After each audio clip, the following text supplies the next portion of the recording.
Hi there. So we've introduced the whole team at this point, and we're saving the best for last. Today we have founder and president of Omega Wealth Management, Lisa Kirchenbauer. She's going to introduce herself, talk about some of the history of the firm and her beginnings in financial services. So Lisa, how'd you get your start? So I've been in the financial services industry since 1985, right out of college.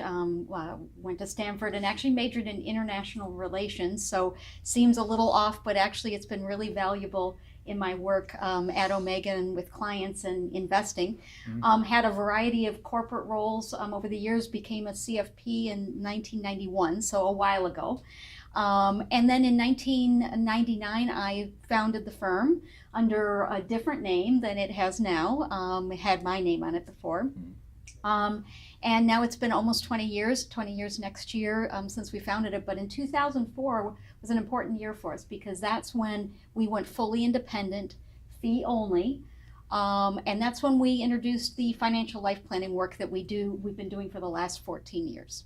Yeah, so a couple of things jump out as you being on the forefront. First, CFP in 1991, that seems pretty early. What prompted you to go and get your CFP certification? Well, interestingly, while I was at my first job, EF Hutton, it's an old brokerage firm name that not everybody knows these days. I happened to get to work with a broker who had his CFP, and I got to see financial planning back in 1985. So that really was inspiring for me. I liked the work and decided to go ahead and get my CFP designation pretty early on in my career. Yeah. The other thing is fee only. Back in 2004, you might hear a lot about it now, but what drew you to fee only that early on in the process? Yeah, I felt that given the kind of work that we do, working with people who are in significant transition, working with business owners, often it wasn't about how much assets they had, but they wanted financial life planning. And going to that fee-only approach, it allowed us to be more objective, and I think it aligned us much better with what our clients really needed. Yeah, definitely. And lastly, life planning, financial life planning, that's becoming more of a hot topic, but we've been doing it for a long time now. What sparked your interest in life planning back then? Yeah, I actually got introduced to the life planning community back in 2002 and realized that I had been wanting to be in these kind of conversations that we now have with our clients, but didn't really know how to do it, didn't really have a process or tools. And so was lucky enough to get to do 2 sets of training back in 2004, 2005, become a registered life planner, and then more recently a certified financial transitionist. It just seemed more complete. It was more holistic.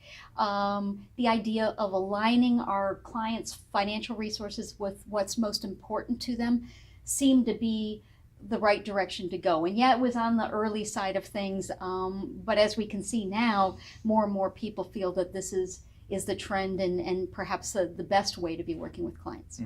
So we know Omega is your business and your child at this point almost. Right. You probably devoted as much time as your children, but what do you do outside of the office that people might be interested in? Yeah, so I do a variety of things. I like to hike, I like to ski, like to cook. Jim, my husband, and I like to travel. We've got twin 16-year-old boys and then a 22-year-old son who's in college. And I also play classical percussion in a community concert band that my husband is the director for. So that's the thing that always seems to really surprise everybody. I've been doing it since I was 9 years old, playing percussion. And actually, I think it's helped me be able to juggle lots of different demands as a business owner, because when you play in a percussion section, often you have to be able to play multiple instruments, move from one to another pretty quickly, and it's pretty darn exposed, honestly, playing cymbals or those kind of things. And certainly being a business owner is all of those kinds of demands. Absolutely. Yeah, so Lisa Kirchenbauer, founder and president of Omega Wealth Management. Thanks for tuning in and learning some more about Lisa and our firm. Thanks. Thanks, Jared.